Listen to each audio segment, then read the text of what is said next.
Aquilo que nos contaram de que vivemos em uma grande bola gigante que gira em torno ao Sol, uma outra bola gigante, não passa de uma grande bola murcha. Vamos apresentar agora uma perspectiva diferente. A Terra é plana e parada, contornada de um círculo de gelo que detém os oceanos, de onde se levanta o firmamento e abaixo do qual giram Sol e Lua em órbita circular, muito semelhantes entre si. Este modelo, conhecido como Terra plana, é muito longe do que o homem moderno seja capaz de aceitar. Vejamos o porquê. Recentemente, Obama e Hillary Clinton falaram sobre a Terra plana. They must have been founding members of the Flat Earth Society. They would not have believed that the world was round. Eles são basicamente os protagonistas atuais da tripulação que durante séculos garantiram o domínio para poucos no mundo. Falaram sobre o assunto, evitando o argumento com método de sátira, tratando de escárnio e descrédito de todos os que ousam a questionar as versões oficiais. Nós, como sempre, permanecemos na estrada que mais poderia definir o erro. Escreve Bacone em Um Novo Órgão, 1620. A verdade se deixa descobrir dos erros mais rápidos do que da confusão. A questão da Terra plana explodiu em 2015, propagando-se por toda a web, em grande velocidade, envolvendo pesquisadores e pessoas comuns. O porquê nos explica Thomas Kuhn no seu mais célebre trabalho, A Estrutura das Revoluções Científicas. A ciência, segundo o filósofo, não avança por acúmulo de descobertas e inovações, mas a mudança do paradigma acontece através das revoluções. Como aquelas sociais, as revoluções científicas são anunciadas de uma crescente intolerância nos confrontos da ordem existente. Neste caso em particular, o cientista adverte que o velho paradigma deixou de funcionar, mas não renuncia facilmente. Ao contrário, obstrui a investigação. Os cientistas de ambos os lados exibem acusações de heresia, chamado de conspiração, ou ortodoxia, negação. Cada revolução científica não é apenas incompatível, mas muitas vezes incomensurável com o que a precedeu. E é próprio a incomensurabilidade que explica por que a passagem de um paradigma ao outro não pode se realizar gradualmente, nem pode ser imposto pela lógica ou de uma experiência neutra, mas deve acontecer de uma só vez, em uma revolução. Aquilo que vemos depende, seja, tanto de quem olha quanto da experiência visual anterior que lhe foi ensinado a ver.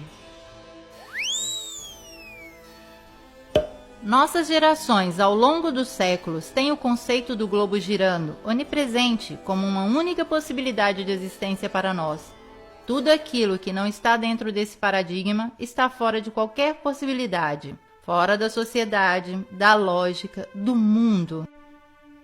No entanto, a elite globalista tem o prazer de revelar o modelo da Terra plana. A maçonaria tem, de fato, a obrigação de revelar a verdade e a fazem através de símbolos e mensagens disseminadas por toda parte. Nos filmes,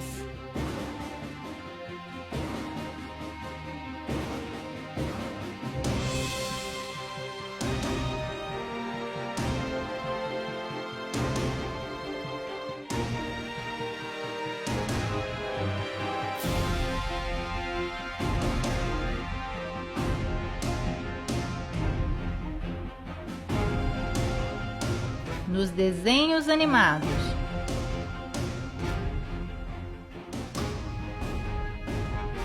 na internet,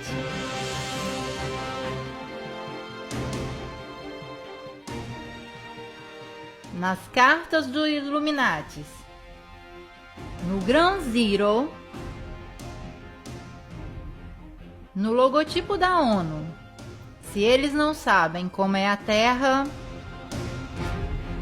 Hoje, o atual modelo que vê o globo terrestre girar em torno a um Sol 1 milhão de vezes maior, dentro de uma galáxia de 1 milhão de estrelas, em um universo de milhares de galáxias, está entrando rapidamente em crise. Não podemos saber ainda se essa crise vai se transformar em uma revolução científica que irá substituir o modelo atual. Mas os pontos de ruptura do sistema parecem ser inequivocalmente emergentes.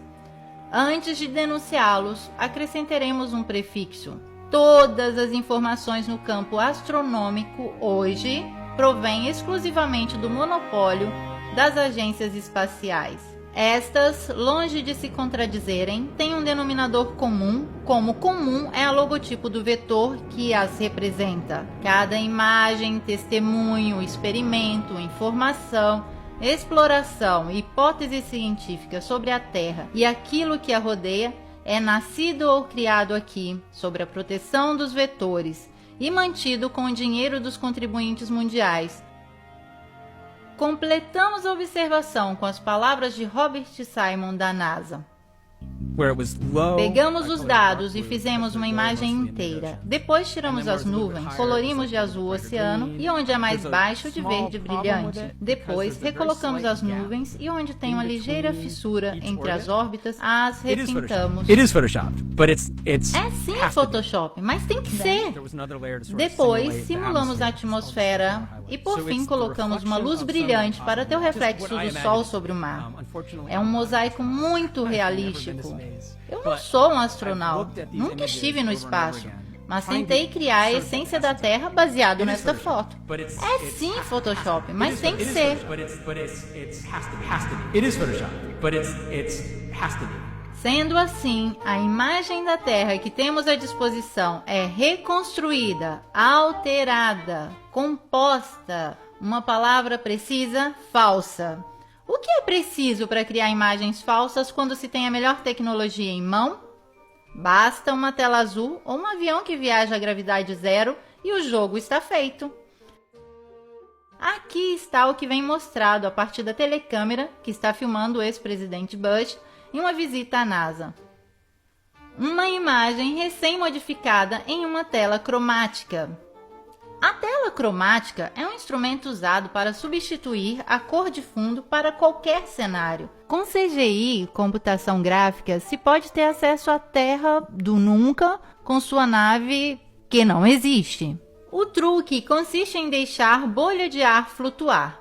Aqui está o jogo, aqui está o truque, eles próprios nos mostram. Ou mesmo se pode fazer um passeio no espaço. Que tal dessa vez pegarmos uma carona com os chineses? E aqui também as bolinhas viajam tranquilamente.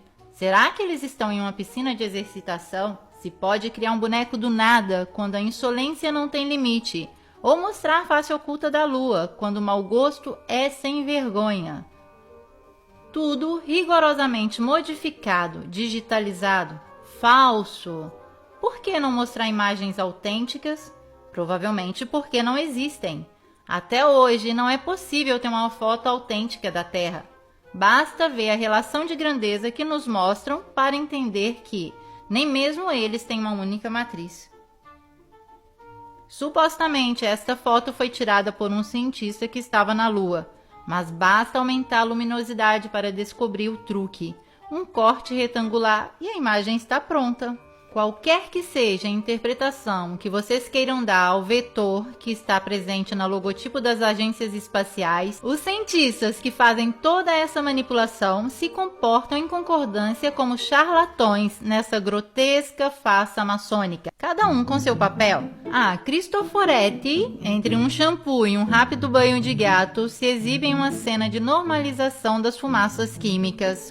Adam Stelzner, o ator na comédia da aterrissagem a Marte, onde parece existir de tudo, ossos, lenha, ratos, a menos que sejam, como muito provável, imagens tingidas de vermelho, Photoshop, falso. Certamente não publicado por engano, mas voluntariamente usado como um teste de estresse para as nossas mentes que, diante de uma falsificação perpetrada de uma autoridade, serão sempre mais predispostas a aceitá-las. Dissonância cognitiva. E Obama, que quer desenvolver tecnologias para ultrapassar os cinturões radioativos de Van Allen e enviar pela primeira vez um homem na órbita baixa? Mas espere, os Estados Unidos já não realizaram essa missão 50 anos atrás, desembarcando na Lua com um monte de lata velha e folhas de alumínio ligados com fita adesiva?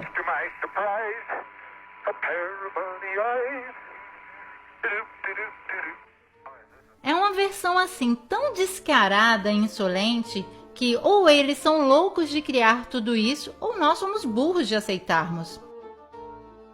Ambos. O monopólio das informações bem coordenadas com o mundo da escola, da ciência, da política é milagrosamente capaz de insinuar contradições tão grandes na percepção da realidade de qualquer um que ousar a vê-la. Diz Eric Kubler, o ser humano é um sistema de informações e, de consequência, pode ser curado através da informação. Isso é o que estamos fazendo agora quando falamos da forma da Terra. E aqui está tudo que não faz sentido no modelo esférico atual. Vamos tentar explicar uma criança que pergunta: por que as pessoas do Polo Sul não caem para fora da Terra? Porque a força de gravidade o mantém preso à Terra, responde a professora.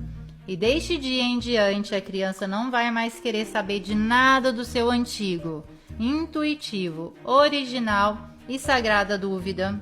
Se tentasse na idade adulta, ele seria invadido de uma quantidade de fórmulas e equações matemáticas que o confundiriam para sempre. A força de gravidade é uma teoria, não uma realidade. Isso já dizia Einstein. Isso, que passa por lei de gravidade, poderia ser explicado com o conceito de densidade e flutuabilidade. Um objeto mais denso que o ar cai. Um menos denso tende a flutuar. Vejamos o que diz Einstein de Nikola Tesla, um dos maiores e nobres gênios de todos os tempos. O que nos diz de ser o homem mais inteligente do mundo? Não sei, você deveria perguntar a Nikola Tesla. Vejamos agora o que diz Tesla sobre a força da gravidade. A relatividade de Einstein é uma maravilhosa vestimenta matemática que fascina e impressiona, tanto que a gente que está cega não consegue ver os erros do fundo. A teoria é como um mendigo vestido com púrpura que as pessoas ignorantes o têm como rei. Seus sustentadores são homens brilhantes, mas são mais metafísicos que cientistas. Escreve o pesquisador Anthony Peck: aquilo que foi etiquetado de forma errada como gravidade é em realidade linhas magnéticas de força. É de fato o universo eletromagnético intuído de Tesla e ocultado com a teoria da gravidade. É o que trabalha secretamente o CERN de Genebra. Ao invés, a nós, nos dizem que a força da atração deveria nos puxar para o núcleo da Terra. Mas quem já viu este núcleo? A profundidade máxima de perfuração realizada pelo homem supera pouco mais de 12 quilômetros, equivale apenas à profundidade da crosta terrestre. Então, do que eles estão falando? O núcleo, pelo que eles mostram, não existe. De certo, em um paradigma subvertido, quando deverá desaparecer a lei da gravidade, os cientistas terão de se adaptar a outras leis. Quem sabe aquela da densidade ou a do eletromagnetismo? E daí, as crianças poderão finalmente ver aqueles homenzinhos cair do Polo Sul. Porque a força da gravidade é somente um instrumento teórico para justificar um impossível arredondamento da superfície terrestre e esconder a verdadeira fisionomia do universo. Querida criança, se te disseram que a Terra é redonda, ok. Mas onde se pode ver? Ninguém sabe. Não olhando o horizonte.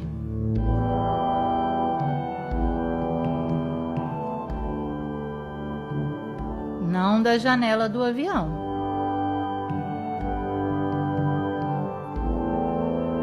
Nem de uma sonda amadora lançada em grande altitude. Como se vê, em todos esses casos a Terra é evidentemente plana. Sim, certo. É possível ver nas imagens modificadas que nos mostram a NASA, mas essas já foram analisadas antes. são tratadas em CGI ou filmadas com lentes deformadoras de olhos de peixe. Aqui está o globo da NASA, que gira com nuvens imóveis. Este é um time-lapse das luzes terrestres com vários efeitos de luzes. Tempestades, aurora boreal, ridículo. Agora, uma Terra filmada com lentes olhos de peixe deformantes GoPro, que permanecem deformadas até a aterrissagem na Terra. Tudo artefato. Onde podemos ver essa curvatura? Não da estação espacial que não existe. Já vimos que é um set de filmagem. Se pode observar um avião que voa, poderia ser um drone, mas as imagens daí são pura ficção. All of that happened in a little town called York, Maine, across the United States from where we're talking to you right now. And all of that happened in a little town called York, Maine, across the United States from where we're talking to you right now. É um truque. Estamos dispostos a acreditar somente se durante uma transmissão ao vivo um astronauta pegasse a câmera e nos fizesse ver a partir da escotilha da nave. Repito, pegar a câmera que está filmando ao vivo, não com aqueles enquadramentos tratados em pós-produção, senão permanecemos sempre no campo da computação gráfica. Devemos ver o globo dos satélites? Qual satélites? Aqueles descritos por uma caneta do escritor de fantasias Arthur Clarke, que o inventou em 1945. Sim, porque o satélite é um produto editorial e foi realizado somente 20 anos depois da NASA. Mas até hoje não temos imagens credíveis da construção de um só satélite, muito menos da estação espacial. Com todos os dados em mão, hoje deveriam existir em órbita cerca de 20 mil satélites, mas ninguém nunca registrou a presença de nenhum, ou mesmo uma possível colisão, ou queda, ou passagem enquanto se observa a Lua. Nunca visto, nem da Terra nem do espaço, excluindo as imagens elaboradas com computação gráfica. Buongiorno, questa è l'ultima foto del nostro cosiddetto satellite sull'Italia. Devemos acreditar que objetos similares podem resistir a uma temperatura da termosfera ou da exosfera até 2000 graus, mas o alumínio se funde a 660. Inaceitável. É mais provável que os satélites sejam resultados da fantasia de um escritor e a mentira de um poder sem escrúpulos que tem lidado com as ilusões há décadas. Em um modelo de paradigma subvertido, talvez possamos ver cair essa selva invisível de satélites. Também porque hoje todas as telecomunicações são realizadas por milhões de quilômetros de cabos de fibra ótica e de antenas de rádio em todos os lugares do nosso território. Verificar a existência de um satélite nos dias de hoje seria muito fácil. Bastaria que girassem o telescópio Hubble, por exemplo, da parte da Terra e nos mostrasse ao vivo o centro de uma cidade americana. Não irão fazer jamais, não podem, porque teriam de colocá-lo em órbita, mas deveriam primeiro criar uma órbita em torno ao globo. Esta, de fato, está em discussão no modelo da Terra plana. Aqui, a Terra não é uma bola que nos contaram. Vejamos então o que é. Melhor, o que poderia ser, uma vez que estamos falando de modelo. Não queremos certamente abandonar o globo terrestre para abraçar a bola de cristal do vidente, mas nos obrigam a franquear a prudência dos detalhes, a coragem da visão. Também porque se cai a ideia do globo, cai também a lei da gravidade do maçom Newton e a evolução do maçom Darwin, que faz com que o homem se sinta um nada em deriva no espaço infinito. O próprio Darwin, indicado no Protocolo dos Sábios de Sião como uma chave importante para enfraquecer os não-hebreus, programando seus cérebros à falsidade de que tudo é uma coincidência e que somos grãos de poeira sem importância.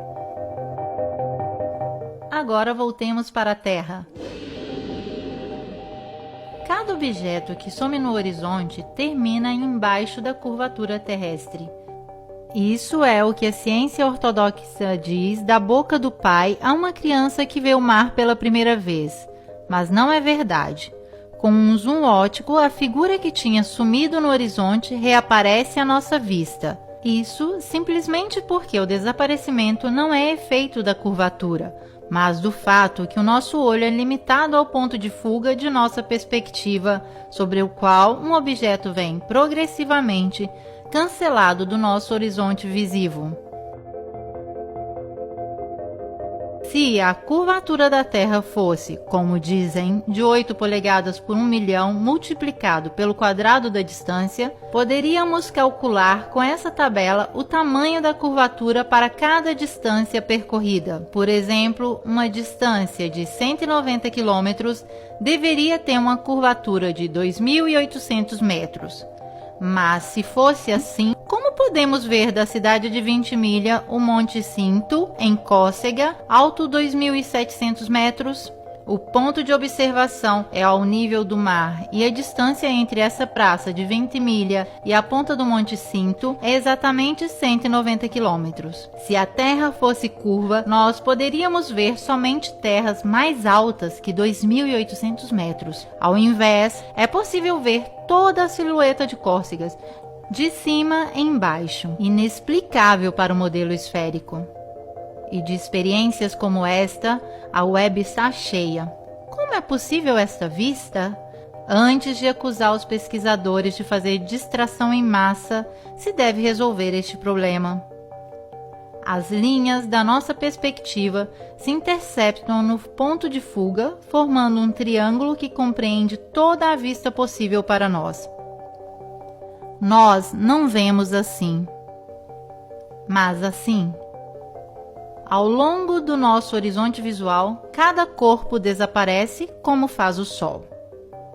Como fazem esses edifícios que se tornam pequenos e vão diminuindo de acordo que encontram com o nosso horizonte perspectivo, não certamente porque a Terra é esférica.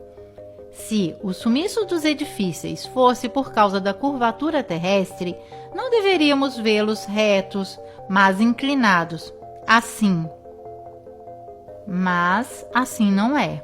A curvatura, em realidade, não é observável, não é contemplada no mundo real.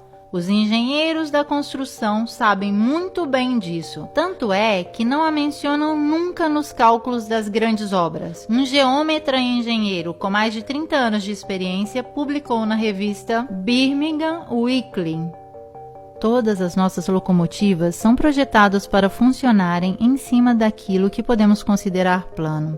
Qualquer coisa que se aproxime de 8 polegadas por milhão e que aumente o quadrado da distância, nenhuma locomotiva jamais criada poderia funcionar. Ainda o engenheiro Winkler foi citado a propósito da curvatura na revista Earth Review, no qual afirmou: como um engenheiro com longa experiência, me rendo conta que essa absurda tolerância existe somente nos livros escolásticos. Nenhum engenheiro jamais sonharia em calcular nada desse gênero. Já projetei milhares de ferrovias e canais e este fator não é levado nunca em consideração. Um pequeno canal navegável, digamos de 30 milhas, deveria, segundo a curvatura, ter uma tolerância de 600 pés. Por favor, não digam por aí que nós engenheiros somos assim tão estúpidos. Nada de similar vem calculado. Não nos preocupamos de calcular 600 pés de tolerância, tanto quanto pensamos de arredondar um quadrado. Queremos então constranger um engenheiro a curvar a superfície de um canal? E como poderiam? Vocês são capazes de imaginar qualquer bacia de água com a sua superfície curva? A água não tem uma superfície curva, grita o menino. Não se comporta assim, mas assim. Então, em correspondência com os oceanos, deverá existir imensas varreduras de água no mesmo nível. Ao menos ali a Terra deve ser plana. Mesmo assim, nos propõe o modelo contrário, o oceano curvo. Simplesmente improvável. A física natural da água é aquela de juntar e manter o próprio nível. Tanto é que a água, através da bolha, vem usada para nivelar construções. Mesmo porque a água, diferente da ciência, não pode mentir. nos dizem que a curvatura dos mares são devido à gravidade. E toda essa força de gravidade que mantém os oceanos tempestuosos grudados não pode impedir uma pequena borboleta de fazer seu suave voo? Pura fantasia. O voo de um avião nos diz ainda mais. Vamos dar uma olhada. Segundo a lógica, o avião, para voar em uma altitude em respeito à superfície curva, deveria direcionar de vez em quando seu bico para baixo. Mas não acontece. Por quê? Pergunta agora nosso famoso menino que pegou um pouco de coragem. Porque a força da gravidade, sempre ela, tem o avião em uma linha curva paralela ao solo, como se a aeronave fosse uma esfera ligada à Terra com uma corda. Responde a ciência ortodoxa. Então, se para estar na curvatura para baixo não é necessária nenhuma compensação, para não estar em nenhuma curva e permanecer linearmente, o piloto deveria corrigir a rota do avião para o alto?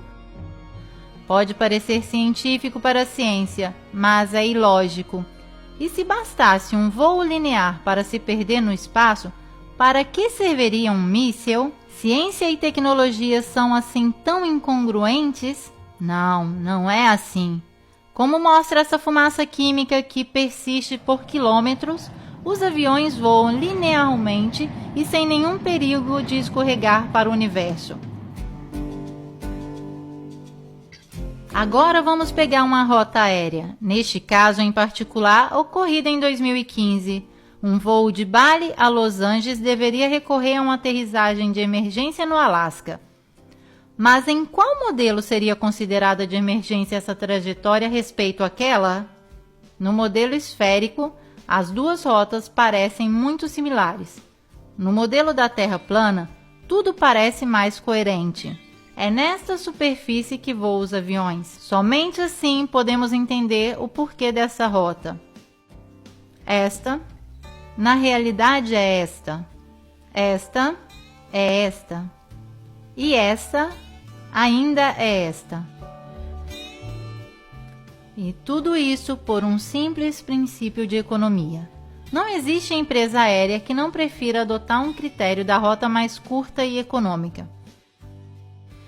Esta loucura existe somente em um modelo virtual que nos enfia um goela abaixo com serviços de bordo enquanto comemos nossos amendoins. As rotas aéreas são todas calculadas em um mapa similar, porque se realizam sobre uma terra plana. Tanto é verdade que nunca nenhum voo circunnavegou a Terra de norte ao sul. A única rota impossível em uma terra que não seja uma bola.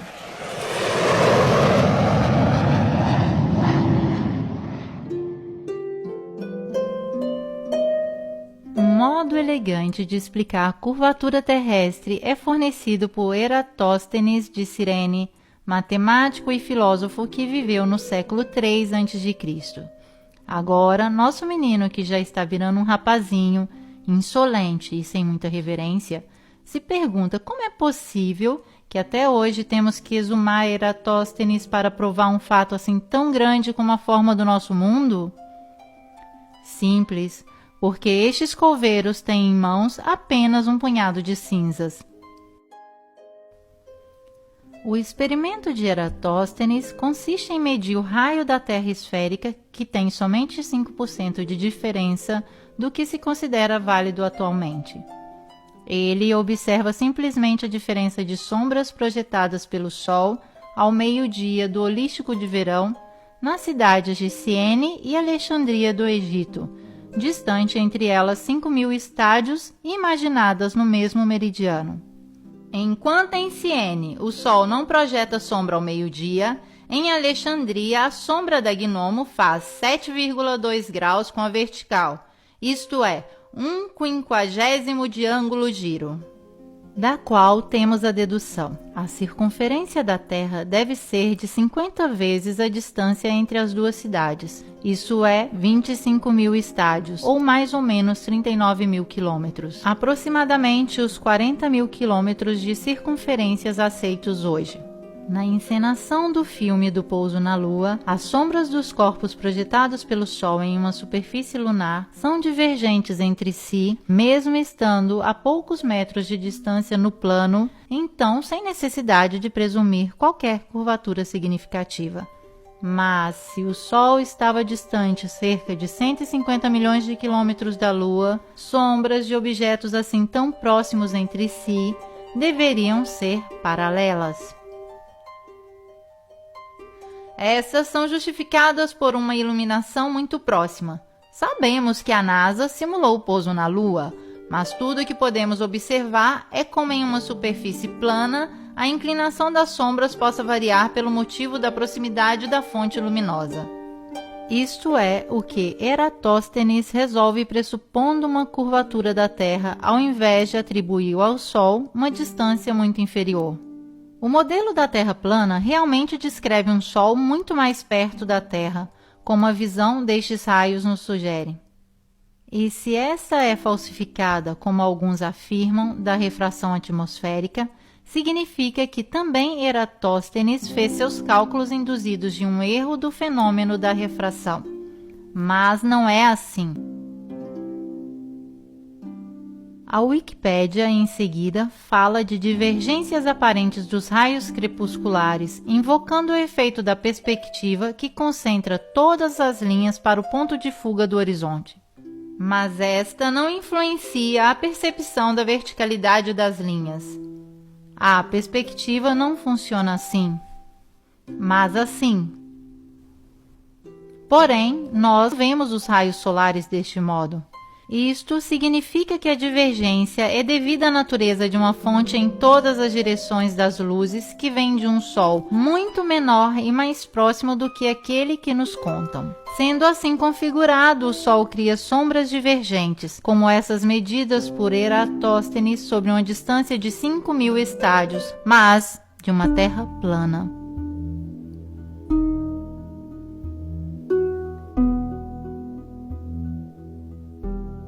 Agora vamos nos ocuparmos do movimento da Terra examinando a maior prova de todas, o giroscópio, um instrumento físico que consiste em manter seu eixo de rotação fixo, qualquer que seja o movimento em torno a si. Isto acontece pelo efeito da lei de conservação do momento angular e se realiza através da ligação exclusivamente mecânica do eixo de um rotor com sua suspensão cardânica. O giroscópio foi utilizado pela primeira vez por Léon Foucault em 1852 para demonstrar o movimento da Terra. Os livros científicos da época relatam o sucesso dessa demonstração. Vejamos.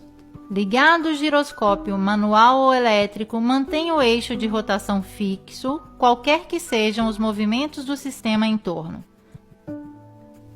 Aqui temos reproduzido o mecanismo. Aqui e ainda aqui. São feitos inúmeros experimentos. Enquanto o sistema em torno se move, o eixo interno se mantém fixo. Então, o giroscópio pode mostrar o movimento de rotação terrestre. Se a Terra gira 360 graus em 24 horas, o instrumento deverá evidenciar sua linha imóvel sobre uma superfície que se desloca 360 graus, nos dando a prova final, mecânica e inegável de que a Terra está girando. Vejamos. Nada. Imóvel. Parece mesmo que a Terra esteja parada. No entanto, a superfície deveria ter se movido em todas essas horas. Todos os experimentos depois de Foucault têm falhado, mesmo hoje, com giroscópicos menos rudimentares daquele de sua época. Ok, o giroscópio é como a água, não mente. Agora entendemos o quanto a ciência oficial possa modificar as cartas para evitar a perda.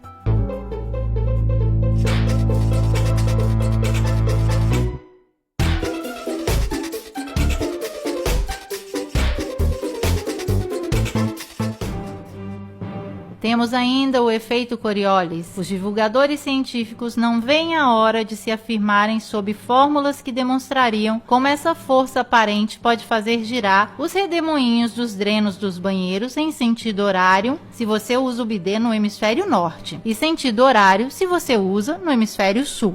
Basta, te peço! Para saber mais sobre os drenos dos bidês, consulte o Wikipédia. Eles inventam forças imaginárias e as aplicam como querem. Fazem valer o efeito Coriolis para um tiro de bala disparado no ar que supostamente se deixa agir dessas forças antes de bater no chão, mas não para um avião que deveria também sentir o movimento da Terra e aterrissar assim, porque as loucuras podem ser colocadas em circulação até que se choquem com a parede da realidade. Vamos desmascará-los. Os redemoinhos e os drenos dos banheiros giram ambos os sentidos em todos os lugares, e os aviões podem aterrissar tranquilamente sobre a Terra parada. Se a Terra girasse com sua atmosfera constantemente para o leste a 1000 milhas por hora, nenhum avião doméstico que viajasse a 500 milhas por hora conseguiria chegar à sua destinação no Oriente antes que seu destino o alcançasse por trás. De fato, se refletirmos, a rotação da Terra é invisível. Infelizmente, nós não acreditamos naquilo que vê em nossos olhos porque nos ensinaram um sistema maquiado, o qual nos faz acreditar naquilo que nunca foi confirmado da observação ou dos experimentos. Lembrem-se, nenhum experimento jamais demonstrou que a Terra se move.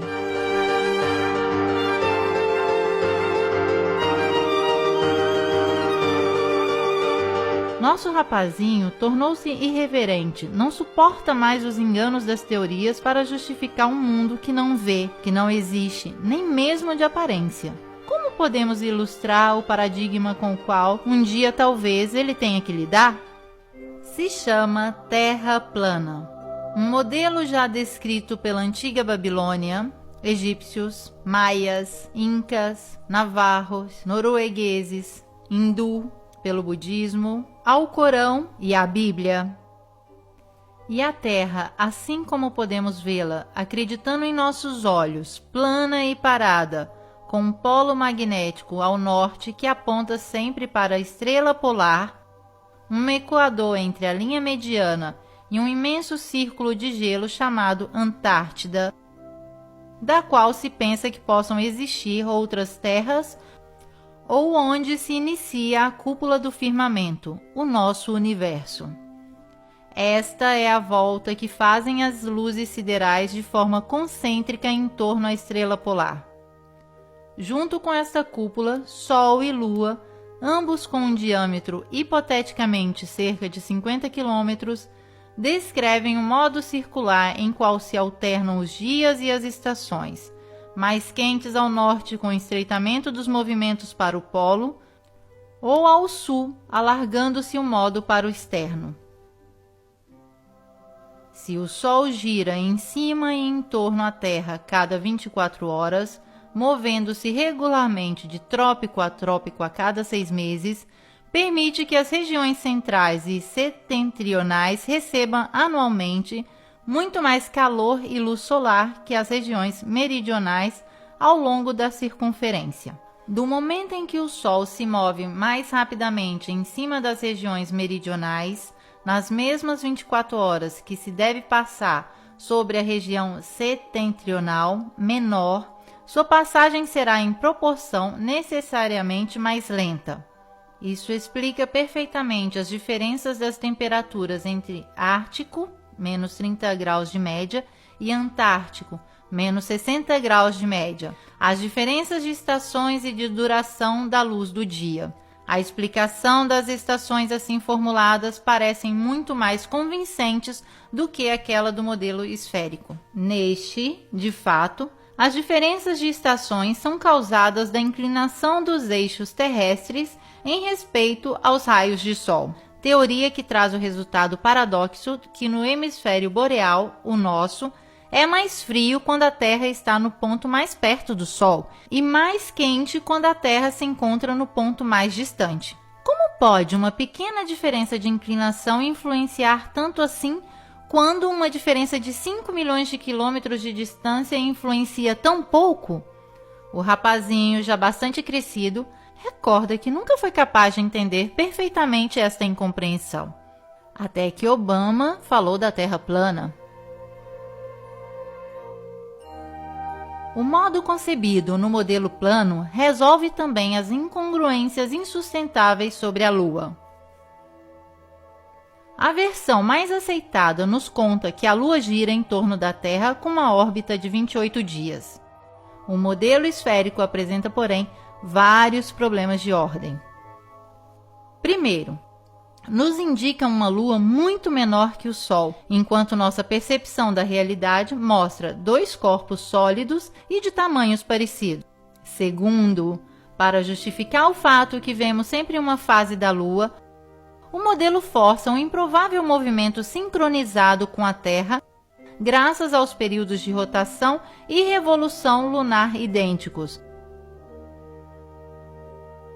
Mas, se fosse assim, não se pode entender como foram provocadas as crateras na fase visível da Lua, uma vez que está sempre virada para nós. Terceiro, neste modelo concebido seria impossível ver a Lua cheia de dia. Mas é aquilo que vemos na realidade. Quarto, alguns eclipses lunares são incompatíveis com a teoria. Assim explica o eclipse um modelo esférico. A Lua entra no cone da sombra da Terra, que interrompe a iluminação da parte do Sol. Vejamos. O nascer do Sol nos Estados Unidos, a sombra da Lua deve ser para baixo necessariamente.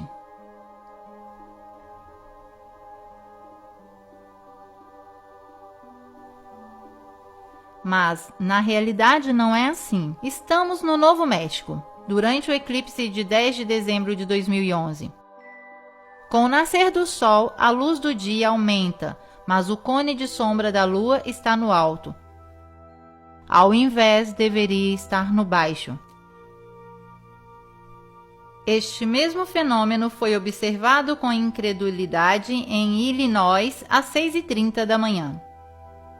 I find very interesting is I was expecting the shadow to come upward across the moon as it would go down and it would pass into shadow, and actually it's going the other way around. Também neste caso temos que escolher: ou acreditamos na ciência e fazemos de conta que a realidade não existe, ou observamos a realidade e damos o chute definitivo ao modelo esférico. No paradigma da Terra plana, a Lua, que seja uma esfera, um disco ou quem sabe qualquer outra coisa, tem uma órbita um pouco mais lenta daquela do Sol, 25 horas. Este é o modelo que nos parece mais plausível. O modelo indicado explica também o eclipse solar, fenômeno que os antigos sabiam calcular perfeitamente sobre a base desta planta, a Terra plana. Agora vamos passar para o Sol. Como o nascer do Sol é o seu lento aproximar-se vindo do leste, o pôr do Sol nada mais é que seu desaparecimento no horizonte visível dos nossos olhos. Nenhuma curva o coloca abaixo do horizonte. O Sol simplesmente some do ponto de vista da nossa perspectiva. Ainda uma vez que a observação da realidade nos dá a percepção exata das coisas. Parece de fato evidente que seja o Sol a se aproximar ou se afastar de nós, girando em uma Terra plana que é o centro do universo a nós visível. Uma das principais chaves para o arranque da crise do paradigma esférico é de fato colocar luz nas contradições junto ao modelo universo dominante. Se a Terra estivesse a girar, se encontraria com estações contrárias nas duas posições opostas ao Sol A e B. Passando então de um ponto ao outro, devemos observar a inversão dos dias com as noites. Meia-noite de junho deveria se tornar meio-dia em dezembro. Isso não acontece porque dizem que a cada 24 horas a Terra gira 1 grau a mais em sua rotação, não 360 graus, mas 361 graus. Esta compensação manteria os dias e as noites nas duas posições da Terra indicada. Então, a inclinação do globo permaneceria invariada 23,5 graus em junho, como em dezembro. Considerando que o Polo Norte aponta sempre para a estrela polar, como pode acontecer isso no mesmo momento A e B, que estão distantes entre eles 186 milhões de milhas e com uma inclinação do eixo invariado? De fato, a realidade não é compatível com a teoria, como ao invés em um modelo parado, que descreve uma superfície plana, sobre o qual gira o firmamento de estrelas sempre em torno à estrela polar. O que inventaram os teóricos ortodoxos para justificar a esfera? A estrela polar é distante 2,55 quadrilhões de milhas, assim é que não se pode calcular a paralaxe esferal da Terra entre junho e dezembro. Então, nós podemos ver uma estrela assim imensamente longe a olho nu? Certo, rebatem eles, porque é 46 vezes maior que o Sol. É assim que usam tamanhos e números desdobrando-se a resolver cada teoria falida que inventam. Essa é a lição que nosso menino, agora já velho, pode ainda aprender com as palavras de Nikola Tesla. Os cientistas de hoje substituíram a experiência pela matemática, vão de uma equação a outra e ao fim constroem uma estrutura que não há nenhuma conexão com a realidade. Aqui está o que vemos com o telescópio. Este somente podemos observar. Aqui, por exemplo, Vênus, Ciro, Arturo, Vega, Betelgeuse. Os astros são visíveis assim e provavelmente respondem à lei da densidade, diverso daquele que reina no plano tridimensional da Terra. Vivemos em um sistema no qual somos o centro enquanto estrelas rodam em torno, ou somos a periferia que se move em um sistema solar na infinidade do universo? Segundo o modelo esférico, devemos nos contentar de sermos uma pedra insignificante que vaga com um movimento de 1.040 milhas por hora em torno a si, a 66 mil milhas por hora em torno ao Sol, enquanto o sistema solar se move na Via Láctea a 490 mil milhas por hora e a galáxia inteira se joga no universo em outros milhões de milhas. Tudo isso sem que possamos perceber nada. Percebemos a corrente de ar, de água, a densidade dos corpos, o eletromagnetismo que causa terremotos, mas a velocidade com a qual se move o nosso planeta, não. Não existe nenhum efeito captado dos nossos sentidos. Mas isso é possível? O modelo proposto de uma Terra em caminho não combate com aquilo que vemos no céu. Aqui, a estrela polar está sempre no centro da rotação de todas as outras estrelas e durante milhares de anos as constelações permaneceram fixas no mesmo ponto, sem mudar de nenhum modo a posição de suas trajetórias. Se a Terra fosse uma bola orbitante em torno a um Sol que se movesse em uma galáxia surgida do Big Bang, como afirma a NASA, seria impossível que as constelações permanecessem imóveis. Baseando neste modelo, deveríamos, de fato, ter um céu noturno completamente diverso a cada simples noite, e as estrelas visíveis não seriam nunca mais as mesmas estrelas por 2 vezes seguidas. Somente se fosse assim, poderíamos render a este modelo a razão. Mas a ciência ortodoxa dispõe do paradigma dominante que foi criado em 2 milênios e o desfrutará o máximo possível, exibindo leis feitas de equações que terão em único escopo de render inacessível a observação do universo e a crítica do modelo imposto.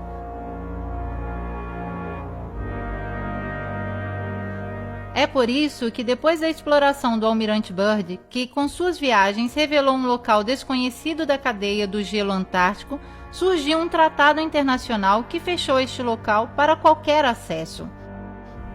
Não parece estranho que a família Rockefeller financiou e promoveu, seja a expedição tanto para ver uma montanha antártica dedicada ao seu nome, seja um tratado de não desfrutamento contra os seus próprios interesses petrolíferos.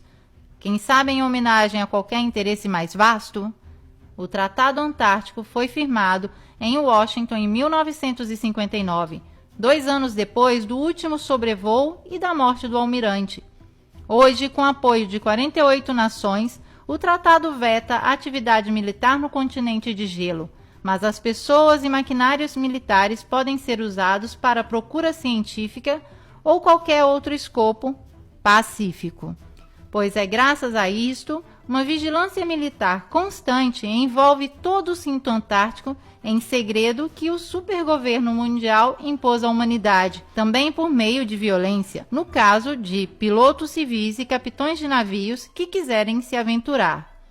Antes de chamar de desinformado a quem quer que seja, venham de encontro às respostas que nos escondem os mistificadores da Lua feita em casa.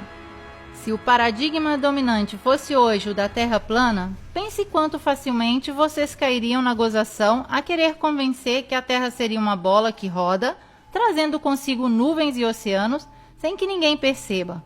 Queridos inquisitores, sejam sábios e percorram a estrada do conhecimento, não aquela da ignorância. A exploração da Antártida, estando no modelo da Terra plana, poderia revelar as ramificações da verdade e os confins da Terra, o limite de onde se encontra o firmamento, ou a existência de novas terras descritas, por exemplo, de um antigo mapa budista. Se fosse assim, se poderia especular a presença de terras próximas à nossa em uma superfície plana separadas por gelo ou em um plano abaixo. Este poderia ser um pavimento do universo. Hoje seria possível uma viagem para o conhecimento onde ninguém nunca foi, mas aquilo que permite a tecnologia, o poder veta, isso é claro. O cinto de gelo abaixo os 60 graus paralelos foi considerado inacessível. As elites do poder fazem uma zona internacionalmente fora dos limites, aberta somente com visitas guiadas, limitadas e caríssimas, com somente 3 pontos de acesso totalmente controlados. De fato, sabemos que os guardas estão nas fronteiras. Isso nos autoriza a pensar que a esfera da qual nos impõe acreditar seja a forma mais adequada para esconder as margens da Terra e aprisionar assim cada mente questionadora. A Antártida é aquilo que o mito nos ensinou a ver nas colunas de Hércules, o limite intransitável, a fortaleza da consciência, a porta de acesso à verdade e uma nova e antiga verdade que estão retardando, freando, querendo impedir. E se alguém se assim atrever a defini-la, eles tentarão poluí-la de novo, saturando as massas com mentiras. Se Obama tivesse no coração a consciência da humanidade, o seu bem, o conhecimento do saber e do sentir comum, ou se somente tivesse a Terra plana como um absurdo para desmascarar, concederia uma missão à Antártida autofinanciada para uma comissão de livres exploradores de cada pensamento. O que fazem ao contrário é criar divisão, democráticos contra republicanos, terraplanistas contra heliocêntricos, nós contra eles. Isso é tudo que serve para poder dominar.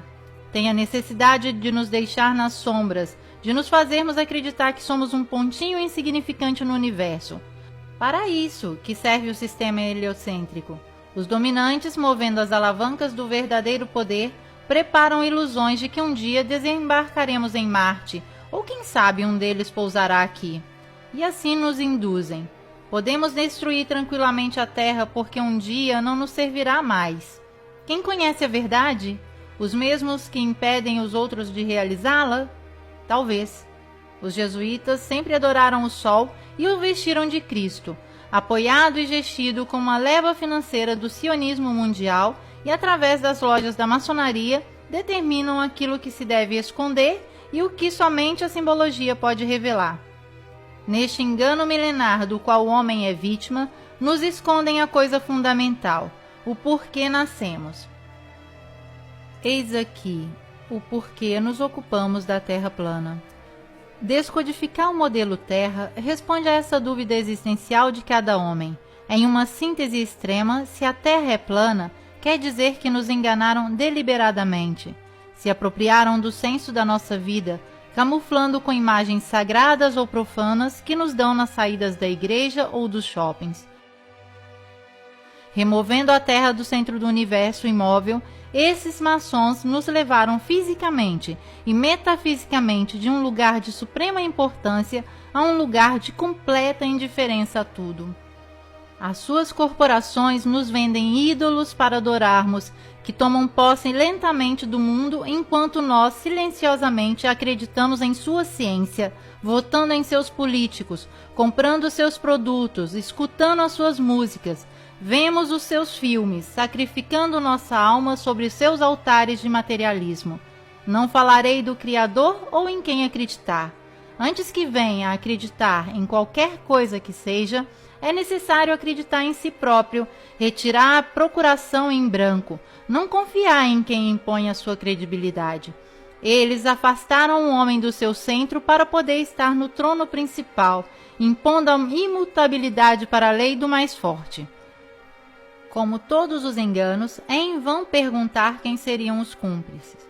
Astronautas, pilotos de avião, políticos, cientistas. Certo, o paradigma vencedor é indiscutível se deseja manter o próprio trabalho e a própria reputação social.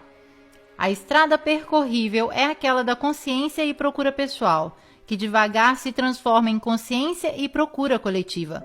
Estaremos abaixo da satirização dos grupos que acreditam no sistema, mas quem tem consciência tem também ombros largos para carregar este peso. Entanto, nós temos rumores que o Vargo Celeste seja impenetrável. Se tem que inventar todo este cinema é porque não pode acessá-lo.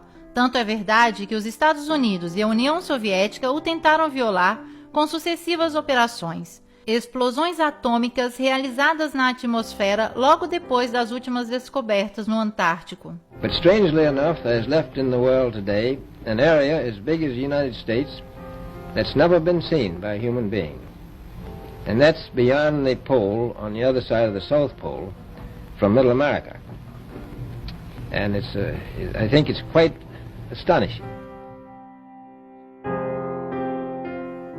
A elite poderia, então, ter descoberto o firmamento e estaria procurando uma forma de ultrapassá-lo.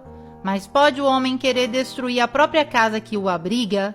Podemos deixá-los agir assim impunemente? A ciência, escrava dessa intenção, quer se fazer acreditar que está protegendo e não ocultando a Antártica para os escopos do domínio? Vocês podem ser persuadidos assim tão facilmente? Que outra coisa poderia ser essas incursões destrutivas, senão as tentativas de romper a cúpula e ultrapassar os limites impostos para a vida na Terra? Parece estranho falar de cúpula também para mim, mas se até Hillary Clinton o faz, por que nós também não podemos? Por que não devemos nunca dar voz à sabedoria que tinham os antigos ou a essa impressionante e nítida foto tirada na última missão na Antártica?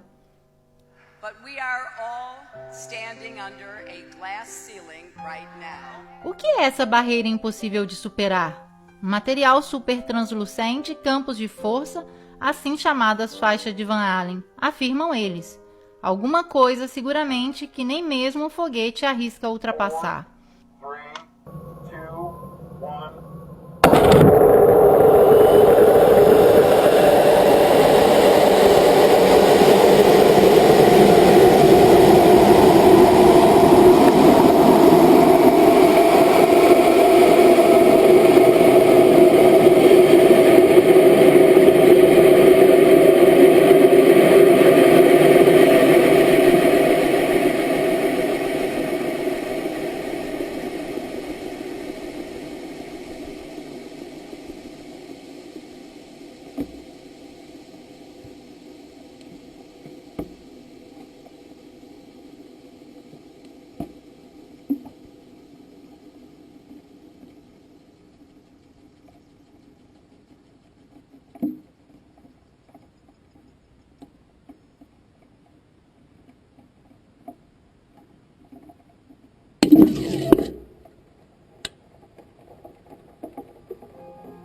A NASA sabe e seus foguetes de fato fazem prudentemente uma trajetória à parábola descendente, como faziam os Shuttle.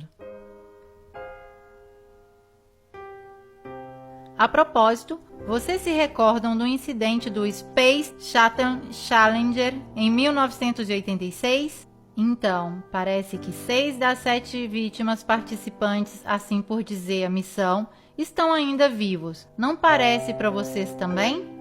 Que seja a enésima farsa made in Estados Unidos? Talvez não saberemos nunca.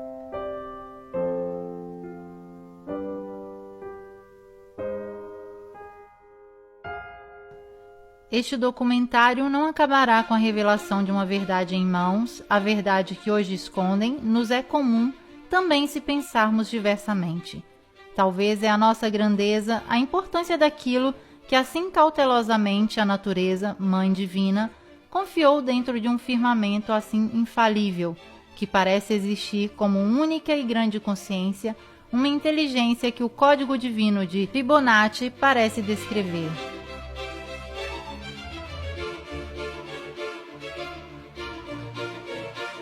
Que seja o modelo mais adapto a retratá-lo, esférico ou plano. Tudo aquilo que existe tem a ver com cada um de nós, tem a ver com o menino que no berço já sabia de tudo e que depois de surpresas e surpresas se esqueceu, adormentado com o cansaço da experiência. Então hoje querem nos fazer acreditar que a Lua foi conquistada, que o núcleo da Terra nos atrai, que luzes tão pequenas são sóis gigantes a distâncias impronunciáveis, mas eles mesmos nos dizem que quem não é formado não pode contradizer, deve aceitar o arsenal atômico que acaba com o futuro da vida, a eliminação da inteira espécie terrestre a um ritmo da segunda grande extinção. Aceitar que o petróleo venha definido como fósseis, assim para vendê-lo por raro, mas indispensável. Que o veneno químico dos aviões passe por vapores, nos matando assim, sem nem ao menos um culpado. Aceitar que a elite domine a realidade e induza em todos nós a percepção da realidade que se faz cômoda.